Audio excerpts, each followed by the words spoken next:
ഇന്ന് നമ്മൾ അധികം കേട്ട് പരിചയമില്ലാത്ത ഒരു വ്യായാമത്തെ പറ്റിയിട്ടാണ് ഞാൻ നിങ്ങളോട് സംസാരിക്കുന്നത്. അതായത് റിട്രോ വാക്കിംഗ് എന്നാണ് പറയുന്നത്. ഇന്ന് ആധുനിക ശാസ്ത്രം ഒട്ടനവധി പരീക്ഷണങ്ങളിലൂടെ നമ്മുടെ ശരീരത്തിന് വളരെ ഫലപ്രദമാണ് എന്ന് തെളിയിച്ച ഒരു വ്യായാമം കൂടിയാണിത്. ഇതെന്ന് പറഞ്ഞാൽ നമ്മളിപ്പോൾ ഒരു എക്സർസൈസ് ചെയ്യുന്ന സമയം നമ്മൾ മുന്നോട്ട് നടക്കുകയാണ് ചെയ്യുന്നത്.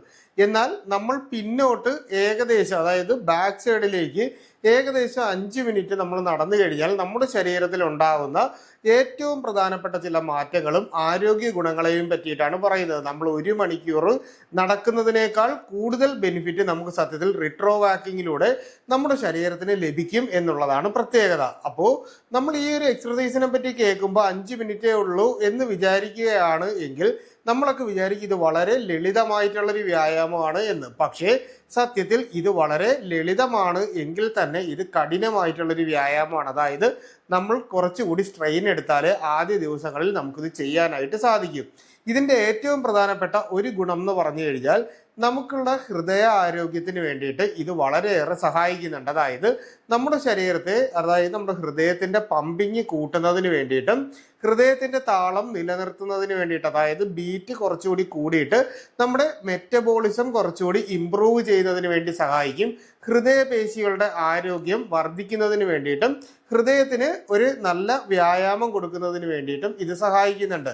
അതായത് നമ്മുടെ ഓൾ ഓവർ ബോഡിയിലെ രക്തചംക്രമണം, അതായത് ബ്ലഡ് ഫ്ലോ കുറച്ചുകൂടി ഇംപ്രൂവ് ചെയ്യുന്നതിന് വേണ്ടിയിട്ട് ഇത് സഹായിക്കുന്നുണ്ട്. ഇനി രണ്ടാമത്തേത് മുട്ടുവേദന ഉള്ളവരെ പറ്റിയിട്ടാണ്. അതായത് മുട്ടുവേദന കൊണ്ട് നിങ്ങൾ ബുദ്ധിമുട്ടുവാണെങ്കിൽ നമ്മൾ മുന്നോട്ട് നടക്കുമ്പോൾ കൂടുതൽ സ്ട്രെയിൻ നമ്മുടെ ഈ പാറ്റൽ, അതായത് മുട്ടിൻ്റെ ചിരട്ട ആ ഒരു ഭാഗത്തേക്ക് കൊടുക്കേണ്ടി വരും. ഒരുപാട് നേരം നടക്കേണ്ടി വരും. എന്നാൽ ഇത് 5 മിനിറ്റ് നമ്മൾ പുറകോട്ട് നടക്കുമ്പോൾ ഒന്ന് നമ്മുടെ മുട്ടിൻ്റെ ഭാഗത്തുള്ള ലിഗമെന്റുകൾ ശക്തമാകുന്നതിനും നമ്മുടെ ആ ഒരു ഭാഗത്തുള്ള തേയ്മാനത്തിൻ്റെ ആയാസം കുറയ്ക്കുന്നതിനും മുട്ട് നിവർന്ന് പുറകിലേക്ക് പോകാനൊരു ശ്രദ്ധ നമ്മൾ കൊടുക്കും. ഇല്ലെങ്കിൽ നമ്മൾ മുട്ട് മുന്നിലേക്ക് മടക്കിക്കൊണ്ടായിരിക്കും പലപ്പോഴും നടക്കുന്നത്. അതുപോലെ തന്നെ അതിൻ്റെ ആ ഒരു ഭാഗത്തുള്ള നമ്മുടെ മസിൽസ് കുറച്ചുകൂടി സ്ട്രോങ് ആവാനും ഓസ്റ്റിയോ ആർത്രൈറ്റിസ് അല്ലെങ്കിൽ തേയ്മാനം പോലുള്ള ബുദ്ധിമുട്ട് കൊണ്ട് ബുദ്ധിമുട്ടുന്നവർക്ക് വളരെ ഈസി ആയിട്ട് ചെയ്യാനായിട്ട് പറ്റുന്നതും കൂടി ആയിട്ടുള്ള ഒരു വ്യായാമമാണിത്.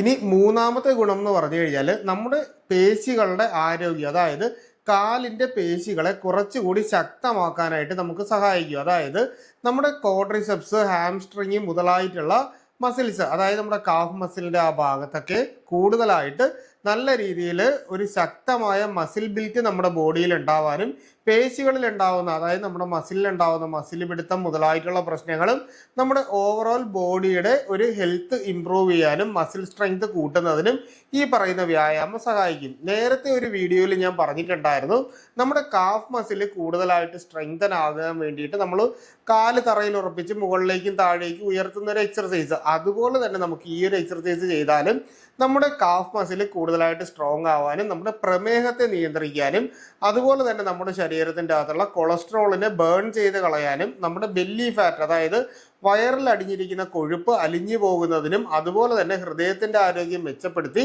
നമ്മുടെ BP മുതലായിട്ടുള്ള പ്രശ്നങ്ങൾ, അതായത് ഹൈപ്പർ ടെൻഷൻ മാനേജ് ചെയ്ത് നോർമൽ ലെവലിൽ നിർത്താൻ, രക്തസമ്മർദ്ദം നോർമൽ ലെവലിൽ നിർത്തുന്നതിന് ഇത് സഹായിക്കുന്നുണ്ട്. അപ്പോൾ ഈ ഒരു കാര്യം കൂടി നമ്മൾ മനസ്സിലാക്കുക.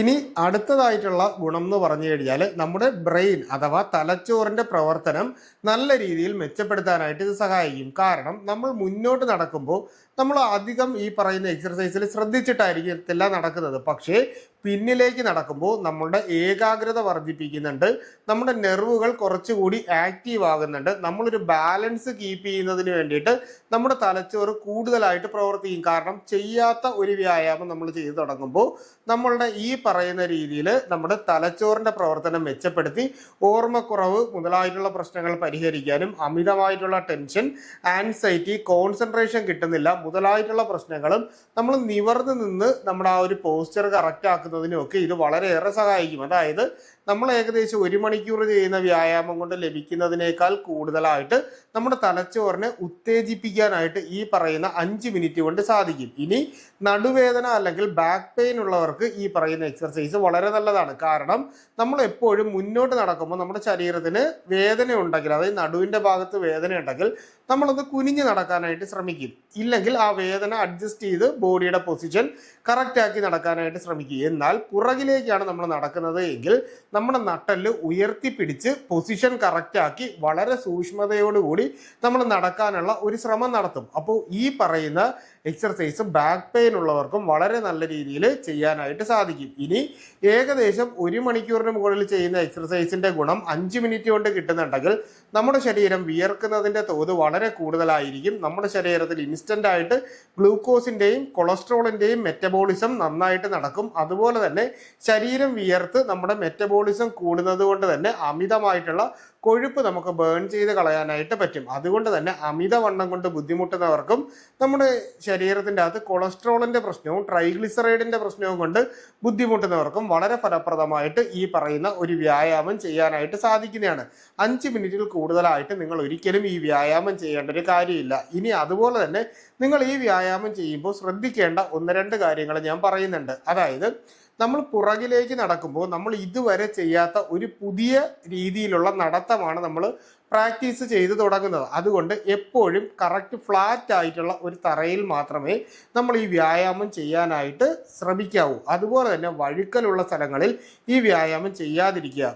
ആദ്യമൊക്കെ ചെയ്യുന്ന സമയത്ത് വളരെ സ്പീഡ് കുറച്ചുകൊണ്ട് നമുക്കൊരു ബാലൻസ് കിട്ടുന്ന രീതിയിൽ വേണം നടന്ന് ബാക്കിലേക്ക് പോകാനുള്ള. അതുപോലെ തന്നെ നമ്മളെ ആദ്യത്തെ ദിവസങ്ങളിൽ ഒന്ന് സപ്പോർട്ട് ചെയ്ത് തരാൻ കൂടെ ആരെങ്കിലും, അതായത് നമ്മളെ കൂട്ടത്തിലുള്ള ആരെങ്കിലും കൂടി ഈ പറയുന്ന റിട്രോ വാക്കിങ്ങിന് വേണ്ടിയുള്ള സഹായത്തിന് വേണ്ടി നിങ്ങൾ വിളിക്കുകയാണെങ്കിൽ പുറകിലേക്ക് വീഴാതിരിക്കുന്നതിന് വേണ്ടിയിട്ട് സഹായിക്കുക. അപ്പോൾ ആദ്യത്തെ കുറച്ച് ദിവസം നമുക്കൊരു സ്ട്രെയിൻ പോലെ തോന്നുമെങ്കിലും പിന്നീടുള്ള ദിവസങ്ങളിൽ നമുക്കിത് അമിതമായിട്ടുള്ള സ്ട്രെയിൻ തോന്നാതിരിക്കുകയും നമ്മുടെ ശരീരം കൂടുതലായിട്ട് ഊർജത്തോടെയും ഉന്മേഷത്തോടെയും നിൽക്കുന്നതായിട്ട് നമുക്ക് കാണാൻ പറ്റും. ഇന്ന് ലോകത്ത് ഒട്ടനവധി ഇത്തരത്തിലുള്ള വ്യായാമ മുറകൾ പ്രാക്ടീസ് ചെയ്യുന്ന ആളുകളുണ്ട്. അവർക്കൊക്കെ വളരെ നല്ല രീതിയിൽ രോഗങ്ങളെ നിയന്ത്രിച്ച് നിർത്തി മുന്നോട്ട് കൊണ്ടുപോകാനും സാധിക്കും.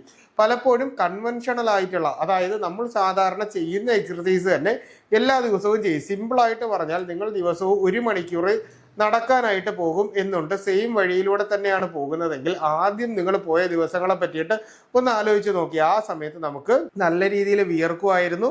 നമുക്ക് അമിതമായിട്ടുള്ള സ്ട്രെയിനും കാര്യങ്ങളൊക്കെ വന്ന് നമുക്ക് വീട്ടിലെത്തുമ്പോഴേക്കും നല്ല ക്ഷീണം തോന്നും. എന്നാൽ 1 മാസം കണ്ടിന്യൂസ് ആയിട്ട് നമ്മൾ ഇതേ എക്സർസൈസ് തന്നെ ചെയ്തുകൊണ്ടിരിക്കുകയാണെങ്കിൽ നമുക്ക് പിന്നീട് ഇതൊരു വ്യായാമം അല്ലാതെ ആയി മാറുന്ന ഒരു അവസ്ഥയിലേക്ക് അമിതമായിട്ട്, അല്ലെങ്കിൽ ആദ്യം വിയർത്ത അത്രയും നമ്മുടെ ശരീരം വിയർക്കാത്തത് പോലെയും തോന്നും. അതുകൊണ്ട് പ്രോഗ്രസീവ് എക്സർസൈസ് എന്ന് പറയുന്ന ഒരു കോൺസെപ്റ്റ് മനസ്സിലാക്കിക്കൊണ്ട് നമ്മൾ എപ്പോഴും ചെയ്യുന്ന വ്യായാമങ്ങൾ ഓരോ ദിവസവും ഓരോ തരത്തിലുള്ള വ്യായാമങ്ങളാക്കാനുള്ള ശ്രമമാണ് നടത്തേണ്ടത് എന്നുകൂടി ഞാൻ നിങ്ങളോട് പറയുകയാണ്.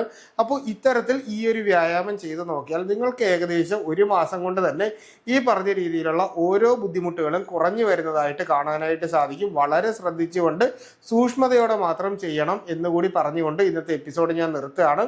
എന്തെങ്കിലും സംശയങ്ങൾ ഈ വിഷയവുമായിട്ട് നിങ്ങൾക്കുണ്ടെങ്കിൽ അത് കമൻ്റായിട്ടോ നമ്മുടെ നമ്പറിലോ വാട്സാപ്പിലോ ചോദിക്കുക. കൃത്യമായിട്ടുള്ള റിപ്ലൈ നിങ്ങൾക്ക് കിട്ടുന്നതായിരിക്കും. അപ്പോൾ ഇത്തരത്തിലുള്ള പുതിയ അറിവുകളായിട്ട് നമുക്ക് വീണ്ടും മറ്റൊരു അവസരത്തിൽ കണ്ടുമുട്ടാം. അതുവരെ എല്ലാവർക്കും ഗുഡ് ബൈ.